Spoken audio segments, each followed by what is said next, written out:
we're having Sahavas for everyone. Thank you. It's Wednesday, December 4th. I'm calling in from New York City, and we have my lovely wife, Vanessa. And do you want to introduce yourselves, Diane and Terry? Well, you already did it. I'm Diane. Tell us where you're calling in from. Callers are from Venice Beach, California, Very nice. and we're about a mile from the beach. So Yep. we're still sunny right now because it's just 4 o'clock. Yeah, it's already really dark here because I'm up north. It's very I'd like the answer why it seems to not only get dark earlier, but it feels darker than dark. well. I know the answer. 7 o'clock feels 11 o'clock. No, I'm going up to Sweden, and what I just heard is at this time of year in Sweden, it doesn't actually get dark; it stays light. So that's hard, right? Oh no, in the Yeah. summertime it doesn't get dark. In the wintertime it doesn't Right. get light. So Right. and Because we were in Norway and it on a cruise and it stayed light till I think I took a shot at 11:45. right, and you can hear in the background in New York many times a day. I hear sirens of all kinds. I hear police cars, ambulances, fire trucks, all kinds of stuff. It's just nonstop. And I grew up here. I left for a reason. All right. So tonight We've got new people to introduce. we do. Look at that. Rick and Paula Lawton just joined. Show thyself. They're not required to. No. They can lurk. They can listen and lurk, or they can come forward. Rick and Paula, do you want to turn on your video or your audio so we can hear you? Because you're right now on mute. Working on it. Hey. Hey, Mr. Lawton. Hi. It was Mr. Lawton. Such formality, my God. Mm-hmm. It was hi. How are you? How's the recovery? Still. It's It's a long process, I know. Well, so lovely to see your faces. So lovely to see everybody. Good to see you, Rick. Is Paula with you? No, that's just the title on the Zoom frame. Okay. All right. You're just in time. We have not really started the topic yet. Glad to hear that. I was working hard to be on time, and 3 things happened at once, and here I am. So anyway, you're like Gandalf. A wizard is always on time. So don't worry about that. So, interestingly, I was thinking about the Northeast Gathering. So at the Northeast Gathering, I was invited by Rick Lawton and others to present. And one of the presentations I did was about love. And because we had such a good time with love at the Northeast Gathering, and one of the sessions I did included how to love God. And I was thinking that Kitty Davy once said, and I loved Kitty Davy, she said that she was trying to memorize how to love God. I thought, wow, that's so interesting. I always wonder, like, what do the Mandali try to do? I've wondered that over the years. And, Erich had his things, and everybody had their thing, and that was Kitty's thing. Erich said to me once, it's not about repeating Baba's name when you're walking or in daily life. It's about repeating Baba's name when you're eating. If you can remember Baba when you're eating, that's the But the funny thing was, Erich also admitted that his weakness was that he was gluttonous. So that must have been like a hard time for him to remember Baba because he loved food so much. That he said that was his weakness. I think I'll take remembering Baba under any circumstances, regardless of what you're doing. What's that? I said I think I would accept remembering Baba under any circumstances, no matter what you're doing. Remembering is good, right? Yeah, absolutely. Absolutely. And if you remind me after the How to Love God thing, we can tell a story about that, because I have one story that came to mind when you said that, Rick. But let me show you, let me share my screen. Can you all see if I share my screen? Yes. Can you see that? Yep. This is one of the first things I ever read from Mayor Baba, How to Love God. It was extremely touching. I was 17 when I came to Baba. So this was kind of my starter kit right here. It was I got the universal message from Doug Stalker. And so it was, of course, the universal message itself, how to love God, the 7 realities, and a couple of quotes from Baba. But this is, for me, quite a powerful statement. And what I would like to do, if it's okay with everybody, is let's read it out and then tell me which one of these is the easiest for you and which one of these is the most difficult for you and why. Does that sound good? Sounds good. All right. Who wants to go first? So let's take turns. We'll each read part of it. I'll start. Go ahead. To love God in the most practical. How to love God, Mayor Baba. To love God in the most practical way is to love our fellow beings. If we feel for others in the same way as we feel for our own dear ones, we love God. Beautiful. Thank you. Who wants to go next? If instead of seeing faults in others, we look within ourselves, we are loving God. Yeah. Instead of robbing others to help ourselves, we rob ourselves to help others. We are loving God. Yeah. If we suffer in the sufferings of others and feel happy in the happiness of others, we are loving God. If instead of worrying over our own misfortunes, we think ourselves more fortunate than many, many others, we are loving God. Somebody else? Reminds me, if we endure our patience, we should our lot with patience and contentment, accepting it as His will, we are loving God. If we understand and feel that the greatest act of devotion and worship to God is not to hurt or harm any of his beings, we are a loving God.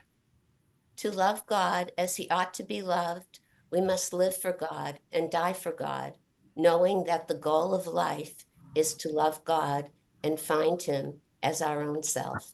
Jai Baba. Jai Baba. And that was printed in the book, The Path of Love, that Phyllis Frederick compiled and edited. So that's nice that Phyllis did that for us. So I'm going to keep this up for a little bit. Somebody want to volunteer to go first? Which one of these is easiest for you to do? And which one of these is the most difficult for you to do and why? I'm going to jump in. Go ahead. It's a tough one for me, but if we, hold on. No rush. If instead of robbing others to help ourselves, we rob ourselves to help others, we are loving God. Yeah. I actually have been working, I think, at not doing that because it felt too codependent. Oh, that's because I always put my other people's needs before my own. That's good. That's good. Okay. But I have defaulted to pleasing other people. Yeah. Because letting other people down is horrific. I can easier let myself down. Sure. I understand that one. Yeah. For me, it's the worrying. Oh, which was that? This one? If instead of worrying over our own misfortunes, my child within has been very cranky today with my whole body, and it's not working the way I want it to. I want to go out and play. So, but I think I'm not worried like it's not going to happen. I'm just annoyed that I'm impatient. Maybe it's the impatience one is better for me right now. Which one's there? This one. The one right below it. Yeah. Say it out loud. If we endure our lot with patience and contentment, accepting it as his will, we are loving God. I think sometimes I get impatient being patient. So that one's hard for you. Mhm. And which one's the easy one for you? I didn't catch that. It's definitely, I look at my own fault. A lot of them are easy. The first one's really easy for me because I This one? always look at my own fault. Oh, the first one. Yeah, that is Wow. This one? Yeah. Oh, I was, no, go ahead. I was thinking of that one as number one. Well, Yeah. fault. I mean, they're not numbered, right? So right. this one is also we love God. So I think of Mhm. this one as one, this one as two, Right. Yeah. That's how I was thinking. because it says I we like love the God. way you think. Yeah, I'm a computer programmer. So you're saying the faults? Yeah, is the the easy one? faults and others. It's really easy for me to release them and myself, look at myself, my own faults, but I don't look at anybody else's. That's their You know deal. what's so funny about that? I'm almost the opposite because this is the hardest one for me. I obviously find faults in others, and I have to really work hard not to call out faults in others and to look within myself. So this one is challenging for me, Hmm. and then easy for me is I think love our fellow beings. I can like meet a stranger and in 30 seconds love them and try to, I can have do that. empathy and talk to them, and they're like spilling their whole life story to me and asking for guidance and all kinds of stuff. So this one's really easy for me. Hmm. Um, this one's easy for me too. I read Baba said something like, it's really important to have gratitude every day, and Hmm. I try to have gratitude many times a day because I feel incredibly fortunate, much more fortunate than many, many others. So this one's easy for me too.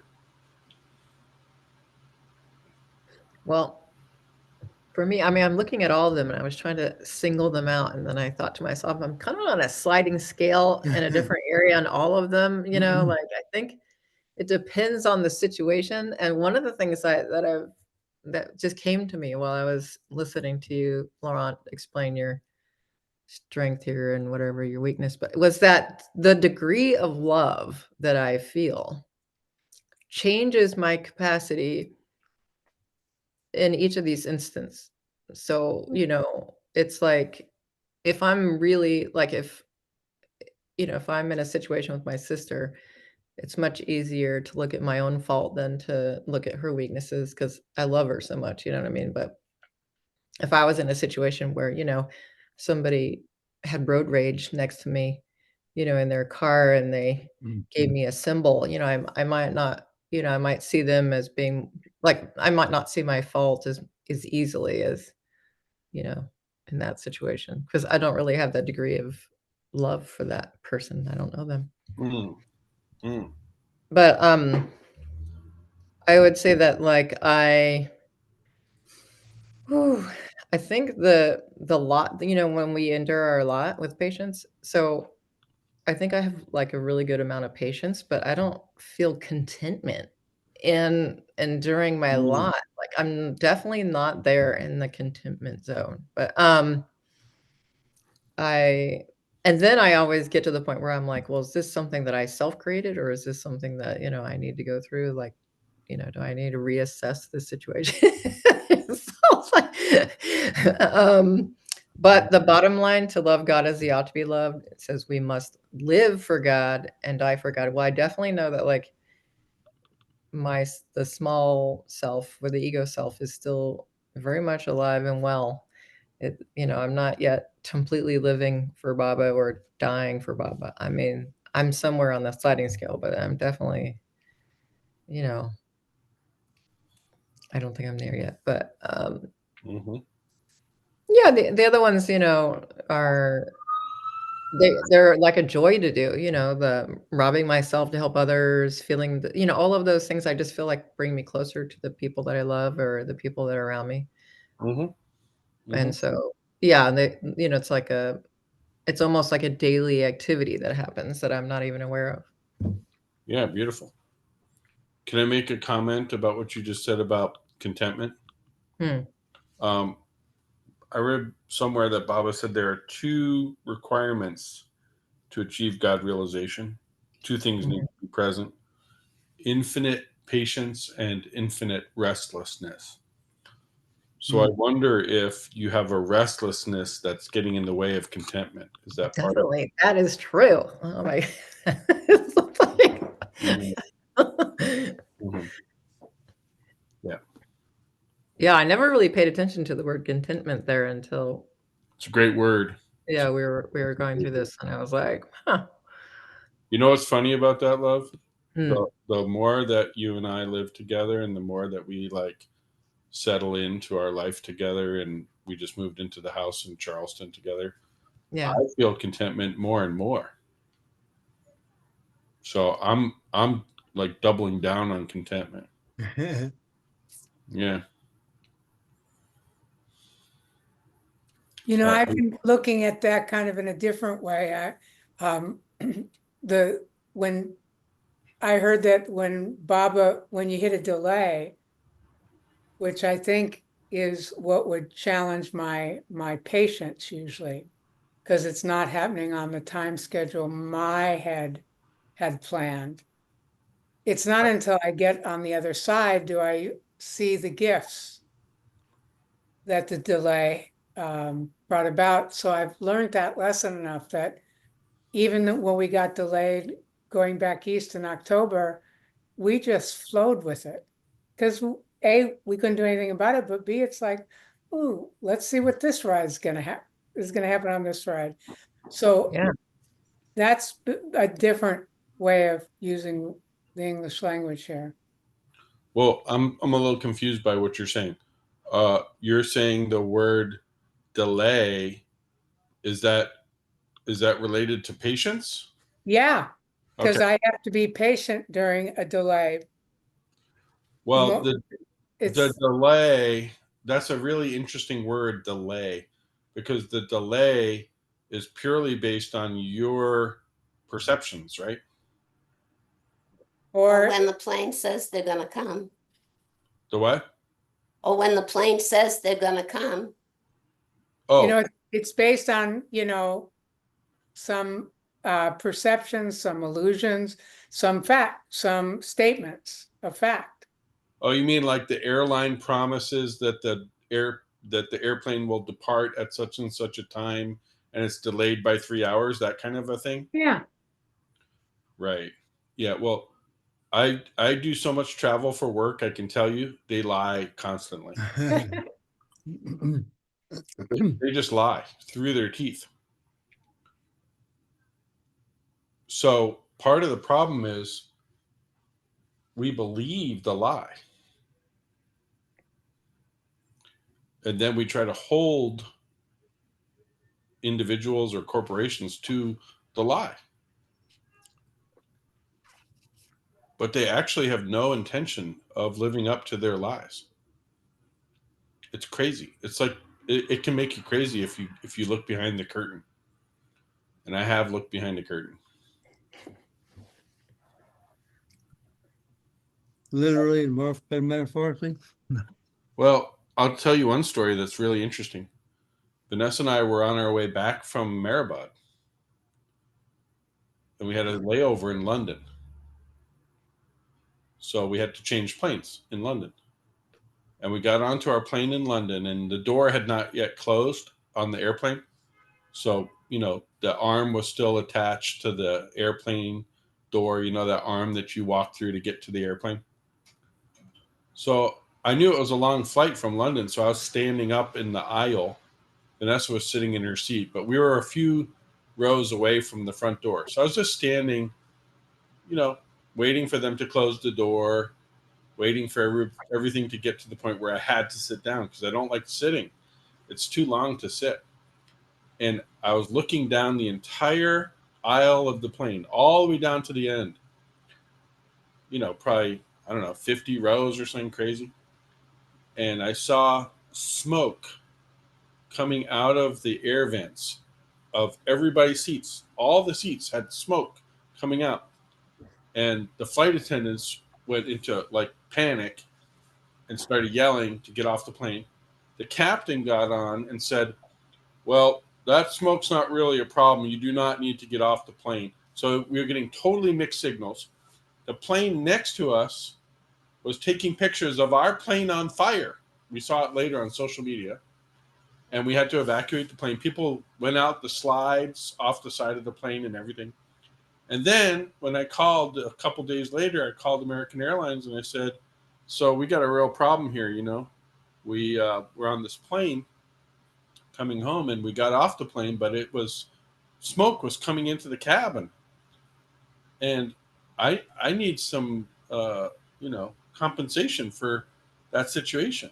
And they said, oh, that smoke was not toxic.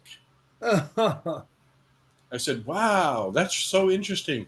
And I need to speak to your manager right away. And they were like, what? I said, yeah, I'm not talking to you. I need your manager. And the manager offered us, like $2,000 each or something like that as compensation. But to lie blatantly like that, it's mind bending, right? So I guess I was patient with the liar, because I just said, yeah, I'm not gonna have this conversation with you. I just need to have the conversation with the person who's not gonna lie to me, is basically what I said. And I didn't get angry. I just said, I know what I'm talking about, and we're moving past your lie, And I think that's part of the problem. All right, enough about that. Did everybody have a chance to? No, I didn't. Who's next? I had the same kind of challenge in doing this when we did it at the gathering. I guess each and every one of them has a certain degree of challenge, more or less. I guess they're all very, very challenging, and yet at the same time they seem kind of natural, So I was not surprised in seeing this when I first read it in the Universal Message, as did you, Laurent. That's what my first piece of Bible literature too. But I think the thing that stands out in a sense as a big challenge is to love God as he ought to be loved. We must live for God and die for God. That sounds like a pretty steep climb somehow. I would like that idea. It certainly has a great appeal, if you like, but I can't say that it's something that is in my immediate experience at all. To live for God and die for God. I'm not sure even what how that would feel. I mean, we've heard stories from countless people in Baba's orbit who you might think might have that quality of existence. So that was probably the biggest challenge for me. Partly not knowing exactly how that would work, what that means, but it's not in my immediate experience. Yeah. Well, I love that, what you're saying. I have a response to that, but do you want to share the one that's easy for you? And again, it's all sort of relative. Or I can say something about any one of them, but if you endure a lot with patience and contentment, accepting it as his will, we are loving God. That one's easier? Yeah, I think so. Again, not by no means is that something that I have a perfect practice with at all, but I seem to have a sense of have acceptance of what is. Yeah. Yeah. Great. Awesome. Can I respond to your earlier comment? I don't know if you guys ever heard the story, but Erich once told a story that he was with Baba in Mandalay Hall, and a car pulled up to Marazad, and one of the watchmen said, Erich, there's somebody here for you. So he went out of Mandalay Hall and he went to the car, and there was his best friend from school days when he was in school. And they sat and talked for hours. They were so close, and they hadn't seen each other, I think, for decades at that point. And after the talk, Erich came back into Mandalay Hall with his head kind of hung a little low.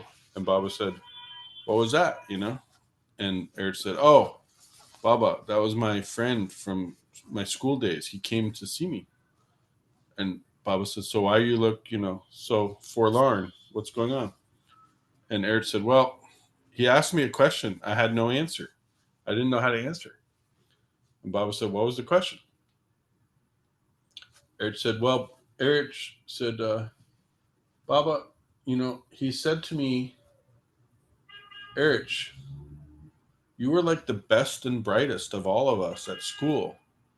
And look at you. You came here and you've given your whole life to serving Mayor Baba.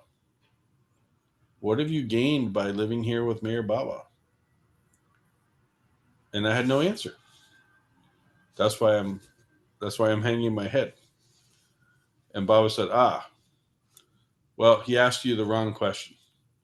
He should have said, what have you lost by being with Baba? Yeah. All these Yeah.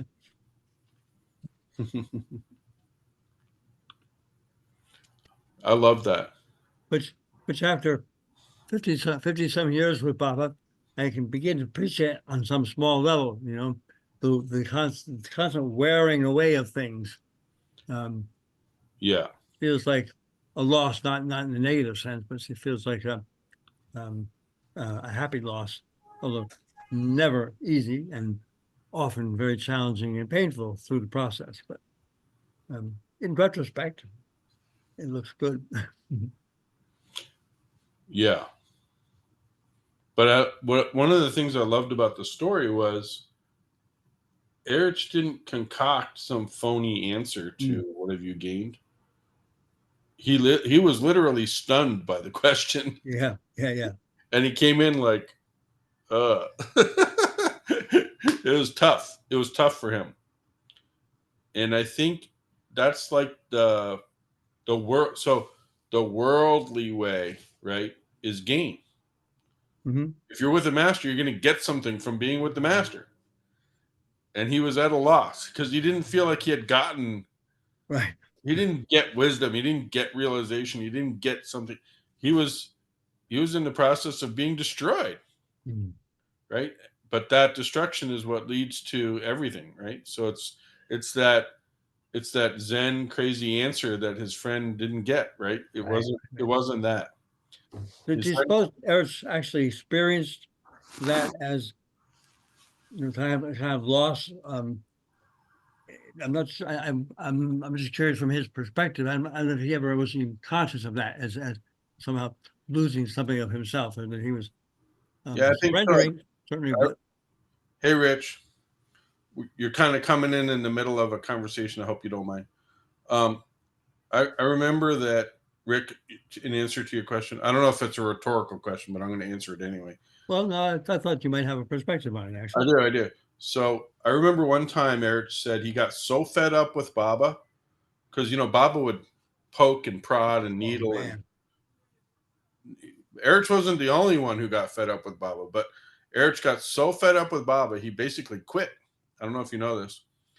And he walked out on Baba and he was like, I'm done. I'm out of here. And he started walking down the road away from Baba. And then he realized that everything he had on him was given to him by Baba. None of it was his. It was everything was Baba's. Everything. And he walked back. And he was like, he was struggling with that even. Like, I belong to Baba, basically, is what he came to. And heart and soul, yeah. But he had to start leaving to figure that out and come back. And he literally said he was walking away from Baba. I remember Katie came to a similar thing, like Katie Irani. A number of them just got to the point where they got burned out. Yeah, well, understandable. So understandable from a human perspective. So understandable, right? And I can imagine if I was with Baba, he'd do something to me, and I'd be like, I'm done, I'm out. He always has a way. He knows just the right string to pull. That's for sure. Yeah. Well, I think that applies to all of us here too, not in perhaps quite a direct way because we're not physically in his presence, but it seems to me he's working that on all of us all the time as his lovers. It's his job. Yeah, that's right. That's what we hired him for, so to speak. Yeah. Rich, you missed the beginning, which was we were discussing the message How to Love God. So I'm not going to really pull that back up again, but if you remember that message, we went over that message and we were discussing which aspects of that message were easy and which aspects of that message were hard in our own personal experience. So I'm sure you know that message is pretty well known. I was actually came in and I didn't say anything. My internet is freezing off and on. It's a Oh, new provider. Yeah. okay. But I can't really live up to any of those. I have experienced a tiny bit of several of them, maybe. Mhm. But I think what sticks with me in that whole thing, Laurent, is that when I think of Baba, when I try to remember Baba, to me the goal is he's revealing or unveiling me, each of us slowly, but all of a sudden my mind will jump in and say, geez, I'd really like to watch this TV show right now, and I know I'm trying to get my ego back, my ego identity, that's part of what I want to be. And so then where's Baba, that's kind of the way I think it goes for me, Can I I love that Can I image ask of unveiling us, question? Rich. That's really very beautiful. Oh, go ahead, Rick. I was just No. going to ask him a question. Well, that was all I was just saying. That I love that image of Baba unveiling us over our time with him, removing the veils from our eyes and experience. Yes. And only in retrospect you begin to appreciate a little bit of what that's all about. But while it's happening, you don't know what the hell's going on. Yeah. So, Rich, can I ask a clarifying question about what you were sharing? Yeah. I heard you say, like, when you want to watch a certain television show, that is, are you saying that desire to watch the television show is part of your ego asserting itself? Yeah. That's a very interesting perspective. Are you saying, can I keep going on this questioning? Are you saying that if you were sitting next to Baba in the same room, that you wouldn't watch the TV show, or would you say to Baba, "Do you want to watch this with me?" Like, would it change if you were with Baba in the room? Yeah. Okay. At least I think it would, but the only time I think at the center, going into the lagoon cabin and sitting there or looking at Baba's chair, or especially kneeling down to Baba's chair there I really get the powerful feeling that I'm in Baba's presence. Yeah. And I can tell my mind will start drifting a little sometimes, different thoughts and stuff. But it's real easy. I can come back to being in Baba's presence, But when it comes to living my life in the world, having identity, doing this chore or task or enjoyment or whatever, it's much harder for me to think of Baba while I'm doing it, So I like this show called Forged in Fire, where they do blacksmith. Yeah, yeah.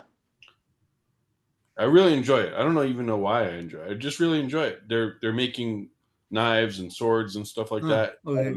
I've seen it once, I think. Yeah. It's really cool, right? So Vanessa will watch that with me. I don't think she enjoys it as much as me, but she likes it. I enjoy it.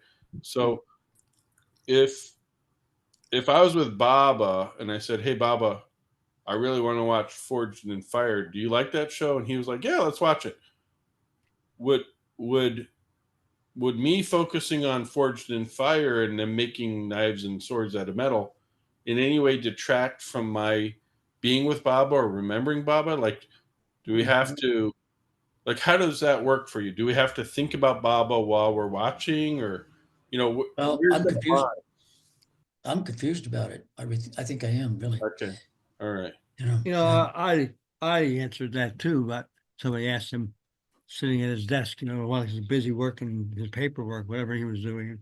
Mm. And you mean to tell me you're thinking about Baba all the time while you're reading the paperwork and thinking about what to do about it and signing off on it?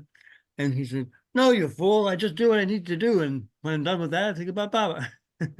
Yeah, I really like that, Rick.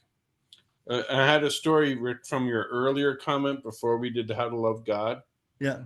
You mentioned something that reminded me of a story, and it's one of my favorite Baba stories, where Baba had the Mandali spending like, I don't know, 30 minutes each, like in they would take turns. They'd all come and take turns and sit and repeat God's name for like 30 minutes, and then another Mandali member would take over. It was like this continuous repetition of God's name, and they each had to pick a name of God. And Baba would said, you can't pick Mayor Baba, but you can pick any other name of God and stuff like that. He had them doing this kind of stuff.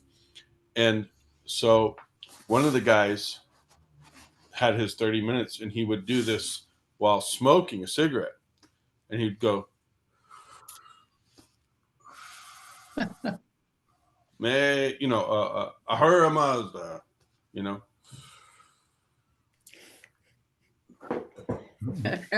Ahura Mazda, And one of the Mandalis saw this and was complaining to Baba, like, Baba, I thought you said we were supposed to sit and, repeat the name of God for 30 minutes. This guy's smoking while he's doing it, And so this guy was like complaining to Baba about it. So Baba said, oh, good. So call everybody, and they all got together. And he wanted them to discuss this all together. Like, is it okay or not? Right? And Baba did not say the answer. He wanted them to all share their perspective. If I say to take the name of God, repeat the name of God for 30 minutes, and this guy's smoking while he's doing it, is that okay or not? And they all had different answers. The whole spectrum, as you can imagine, because everybody's got their own point of view. And one guy said, look, Baba, here's how I see it. If he's supposed to be repeating the name of God and he's smoking while he's doing that, that's probably not the best thing. But if he's smoking and while he's smoking, he's repeating the name of God, that's very good.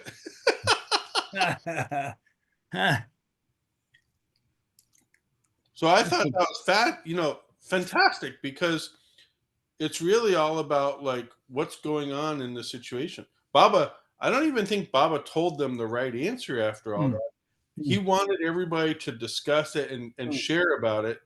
And I think it's fascinating, Baba and Don and others of these Mandali, they weren't so quick to tell you the answer. Yeah. They're more interested in getting you involved in the process. You know what I'm saying? Well, many of the situations, the answer is kind of soft, isn't it? And there isn't really a hard like the guy was smoking, it would depend on circumstances that's circumscribed. I think it's the introduction to the gray zone, right? Yeah. So instead of seeing life in this black or white place, like it was like a education on how big that gray zone could be. It could be intention. It could be like, I mean? It reminds me of Majnun and Layla. Do you know that story of Majnun and Layla that Baba talked about? Yeah. It's one of the most famous Persian stories. Diane and Terry, you know that one? No, Majnun and Layla? No? You have to tell it. Oh. Even. We're Babaettes, we're baby Babas. What do you mean? We've only been with Baba for 11 years. That's a long time. Not when you're working and raising a kid and a lot of stuff that comes in the way. I consider myself, from when Baba Zoom started. That was when my boot camp started. Aw. Should I tell that? Because it's really interesting. Yeah. It's a great story. Yeah, so that I never feel like less than for when somebody said, do I know the sorry, I'll say, yeah. Well, if you think about it, I mean, think about all the ways to love God. And then when you hear this story about Majnun, then imagine what he's doing. Yeah. This story's in the discourses, if you ever find it in the discourses.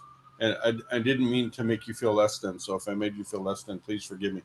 But Baba told this story and he loved this story. So It's a classic in the Persian culture, and Baba was Persian. You know that, right? So many people say Baba was Indian master, but when they asked Baba, he said, "I'm Persian."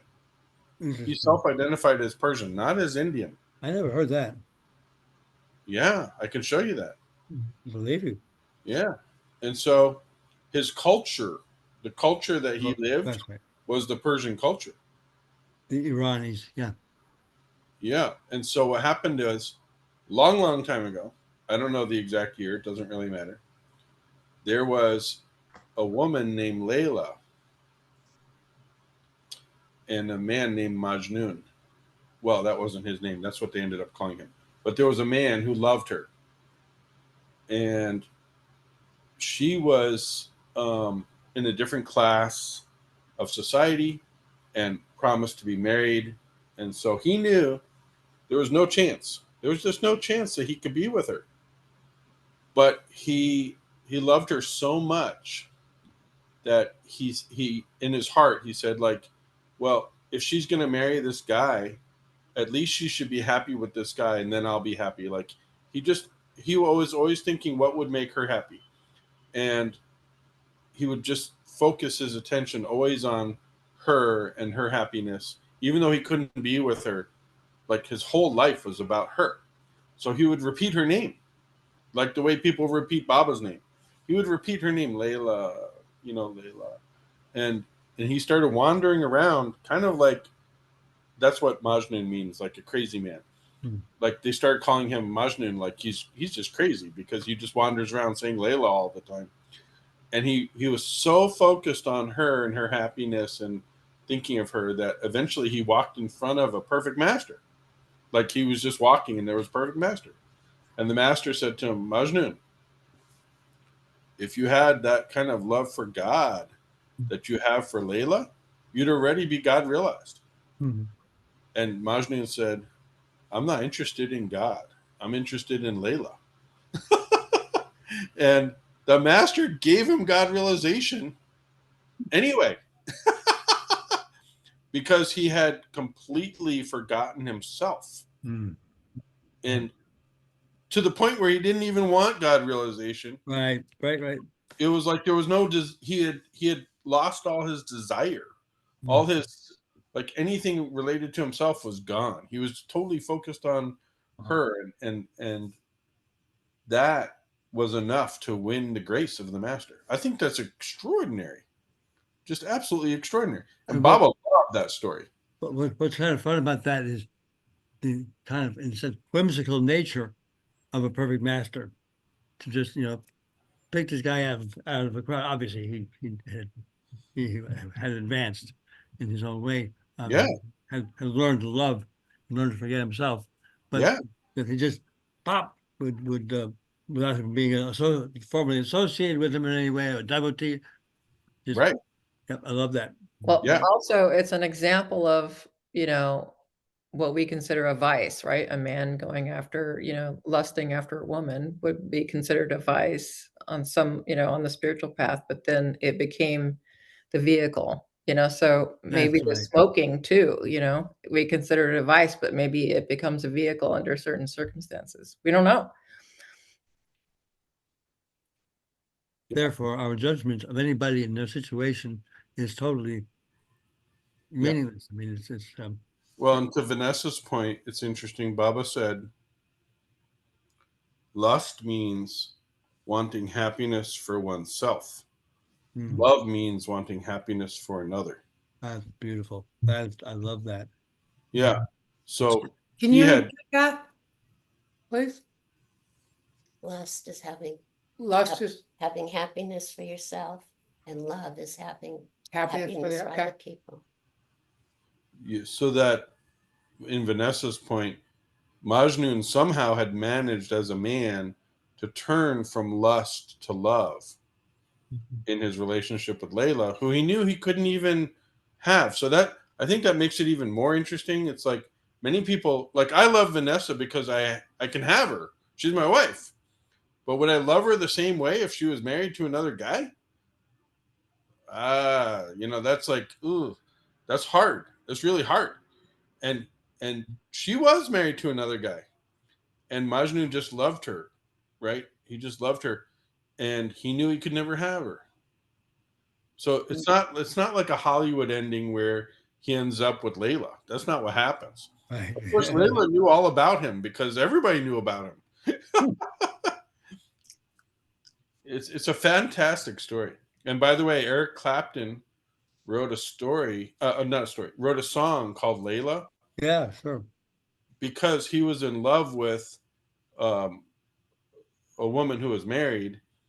There's a whole story you could read about it, but he was in love with a woman who was married, and he knew he couldn't have her. And then somebody said, "Oh, you're in a situation. You need to read Majnun and Layla," and gave him Majnun and Layla. So he wrote Layla about his love for her. Oh, how interesting. That's a great song. I love that song too, but Yeah. that's a great story. One quick question about this story. Mm. This isn't a Baba story though, right? It's one he It's a would tell. Persian, it's one he would tell. Yeah. So what would happen is Baba would pull stories out of all different cultures and then use that story to make a spiritual point. So in the discourses, he says, like, for example, the story of Majnun and Layla, and then he tells the story, and then he explains why the story is spiritually important. So it's not like a fictitious story; it's a true story in the Persian culture. But Baba's like using the story to advance his own message as Meher Baba, Hmm. right? Yeah. It's To illustrate a similar, point, so to speak. Yeah. What's that? it's To similar to illustrate a that point. story of the master holding the disciple under the water in the river. Mm-hmm. And I think Francis has written it in one of maybe Stay with God, but where, well, if you'd have wanted God, I'd given you God, but you wanted air, you know. I'm the guy that wants the air. I hear you. You know. That's the thing about the whole expression of how to love God, because I could let myself kind of castigate myself or beat myself up and looking at that list and say, well, shit, I don't do any of that stuff. You know, I must not qualify at all. And the other hand, I can sometimes kind of step back from it and say, those are like high bars to reach for, so that they're kind of an active, I don't know, active part of my understanding of life with Baba. Yeah. That he's working on us in all those ways, and Yeah. that are expressed in each of those different passages. Well, Rick, can I respond to that? Yeah, Vanessa used the term earlier, a sliding scale. I like right. that term a lot. I do too. I use a similar term. I use a different version of it called the dimmer switch. Yeah. Well, In that those how to love God sentences aren't necessarily on-off switches. They could be dimmer switches. Yeah. Where they might start kind of dark, but as you practice more and more, they slowly get brighter. Yeah. And I think I that's love that. similar. I think, Vanessa, right? That's similar to what you mean by sliding scale. Yeah. Yeah, it's just a different way of saying the same thing. The thing I like about the dimmer switch is people can really associate it with light, and right. and I think Baba in the discourses says the spiritual path isn't really like a train that's going towards a destination, and then at the last stop you get off and you're at God realization. He says it's not really like that. It's more like the train, as it gets nearer and nearer to God realization, you participate in that more and more. Yeah. It's not like nothing, nothing, nothing, nothing, nothing. Then you're there. Right. Mm-hmm. It's more like as you approach the Okay. destination, you're living it more and more. And I love that explanation from Baba. Mm. I think that's kind of the sliding scale dimmer switch thing. Mm-hmm. And I also think that in the How to Love God, we have different personality types, right? Mhm. So I think like Rich, your personality type might be different than Diane's. So one of those how to love gods might be more like natural to you than others, and whatever then there's nature and nurture, and there's all kinds of stuff, triggers, and like we heard also like uh, codependency, right? So you might think like, well, because of codependency I shouldn't try to please others or whatever. So all the psychology and all the sanskaras and all the thises and that's is may make one more appealing than another, but I don't think Baba's saying like you have to do it all at once immediately. I think it's more like these are some ways that you might consider to approach God more gracefully over the course of your life. And I don't think he expects us to jump over all the bars in a row or anything like that. Agreed. Yeah, that's why I had the sense of just have their being there. He's made them an awareness of those things Yeah. in us, Yeah. Right. but That's how not. I approach it anyway. Yeah, I'm not jumping over all those bars all at once. There's no way. Yeah, yeah. Well, this is not possible. It's not for me personally.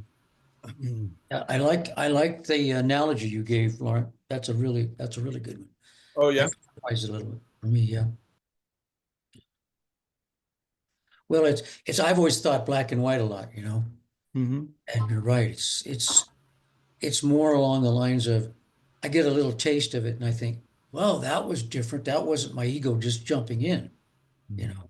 But That's very cool, Rich. Actually, you recognize you get a taste of those things here and there. I know what you mean.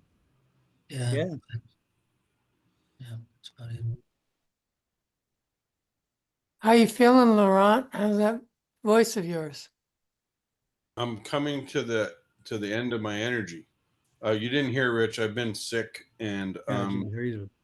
I've got a pillow behind me because I'm still in bed. I've been in New York City working my tail off trying to solve a customer problem, and we're making a lot of progress. But I came up here sick, and I'm going home sick, and Oh. so, I'm taking medicine and all that. So I'm probably gonna not make it past 8 o'clock Eastern, if that's okay with you guys. No, Sure. it's fine. You All right. put out a lot of mental energy, right? A lot of focus. At work, you mean? Yeah, It's all mental energy at work. yeah, a lot of work. It's computer programming stuff. So it's IT. Yeah. The funny thing about it though, Rich, is I actually greatly enjoy it. It's not like that. I love my work, but yeah, it's hard. It's difficult. So when I get a victory, and we did have a victory today, it's very rewarding Mm-hmm. and it's exhausting at the same time. Yeah. Are you still hands-on with developing code? I am. Okay, I thought somehow you moved into web-based stuff or something. No, I mean, there's a web layer, but no, I still write code with customers, Cool. believe it or not. Well, Yep. why not? Oh, I love it. Yeah. Vanessa teases me about it because I taught Vanessa how to write Python code, and she says, "Now I understand you better." There you go. Right, love? Oh yeah. He thinks just like code. No surprises. Well, how wonderful that Baba gave you an opportunity to use whatever it is in your mind that thinks that way, You have an expression, you have an outlet for it. I feel it's a great blessing because it's enabled me to care for my family. Mm-hmm. And that too. Yeah, one of the first lessons I got when I was dating Laurent was that it could be more than an or, it could be an and. Mm. And that was definitely part of coding too. I was like, oh my gosh. There's a tremendous amount of power in the and. Yeah.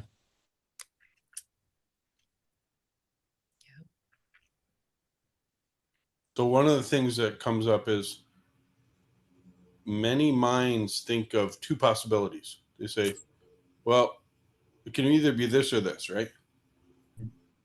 That's usually what, because people tend to be lazy in their thinking. They come up with two possibilities and then they think that's it. So there's usually 3, 4, 5, 6, 7 possibilities. And so if you don't stop at 2 and you say, wait a second, let's talk about what else could be happening and what other possibilities could we maybe live with and how would that look and feel? Man, it expands tremendously. Yeah. What I call the possibility landscape. It's a possibility That's a landscape. great way to look at that. Yeah. Yeah. I think somehow maybe it's karmically, or maybe something our society reinforces it, but it's very common for us to be black and white thinkers. It's a duality, right? Yeah. Duality thinking is binary. It's like, Yep. well, I can either do this or I could do that. And it's like, wait, can I do both? Yep. Is there a third option? Like so many things that you can play with. Yeah. But it That's what I requires felt. I mean, when you were teaching me code, immediately I was like, wait a minute, like it seemed like a structure, almost like, numbers or an alphabet or a language, right? But it was like when you start to look at the possibilities of what to do with it, it's like almost infinite. So it felt like you were unlocking a key to like the universe. And I was like, wow, like this is amazing. Like I was blown away about how much creativity you could lock in with just, a little code phrase. And I'm an artist, so I was like used to doing it with images, but then I could see like I could live a whole lifetime just coding like, like a whole universe. Well, and I'll just tack a little bit on there before I fade out here. Then I started studying DNA and the code of the DNA. And my mind got consistently blown because then I talked to a biologist about the DNA code. And he said, Laurent, you're only reading it one way. If you shift the frame, you could read it a second way. Shift the frame a third time, you could read it a third way. And each frame has a different result in what proteins are produced. And my mind started to explode. That is really a beautiful image. Holy cow. Wow. It's unbelievable. It's unbelievable. It's all done with four flavors, if you like. It was so mind-boggling to me that I thought, my God, this is all coded down to the DNA, down to algae. I mean, I think Vanessa and I started researching the first DNA in the universe is a very, primary type of algae. But from there's, stones and metals don't have DNA, but algae does. Yeah, that's a life form, right? Yeah. Yeah. It's incredible. Your mind, you've really trained yourself and you work at the possibility landscape. That's I wrote an article about it. Oh. Because I'm just fascinated by it. Absolutely fascinated. And like in the beginning of the article, I said, if you pour water in a bird bath that's dry, and then you fade back and sit in a chair, you will see the result of your water being poured in there because you have changed the possibility landscape and birds start landing and sipping water and taking a bath. I mean, you may think that's a minor change. It might be major for that bird. Yeah. If you have the inclination, maybe you forward that article onto your mailing list. Yeah, sure. Love That'd to. be great. Yeah. All right, let's go around the circle and do last thoughts and feelings.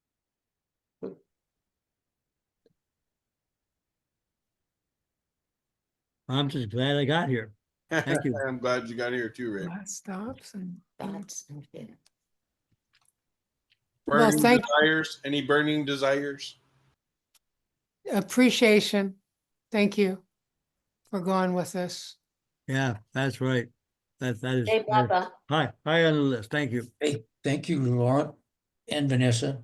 Hey, I have one thought, and that's I'm I'm really just really tuning into what does it mean to surrender to Baba. I mean, I got a bunch of clues and Wait, you waited till the end to talk about that? I'm sorry. The session's over, baby. So hold, We hold I on, Reverend. apologize. We can do that next time. Yeah. Next time. That Is is that- one of my favorite subjects. Yeah. Well, I'm going through a little bit of that right now. Did you know there's a whole book called Surrender with Meher Baba? Yeah, I've got so much back reading to do on the books that have come out. I still haven't finished Creation in Its Causes, which is, I think, my favorite book right now. Really? Yeah. That's something. But the 10 States of God, I think, are the most interesting reading of all. That's when God speaks. Yeah. Well, I highly recommend the book Surrender with Meher Baba. I know the author. I think he did a good job on that. All right. Vanessa, final thoughts and feelings? I feel blessed to be able to learn how to love God by being married to you. Oh, Ooh, wow. that's Well, lovely. we're both blessed because we're both learning. It's a great journey, the journey of love. Yep. Awesome. Yep. Avatar Meher Meher Baba Baba ki ki jai. jai. Great to see you all. Avatar Maya Baba Ki Ki Jai. jai. Avatar Avatar Meher Maya Baba Baba Baba Ki ki Jai. jai. Good See night. y'all in 2 weeks.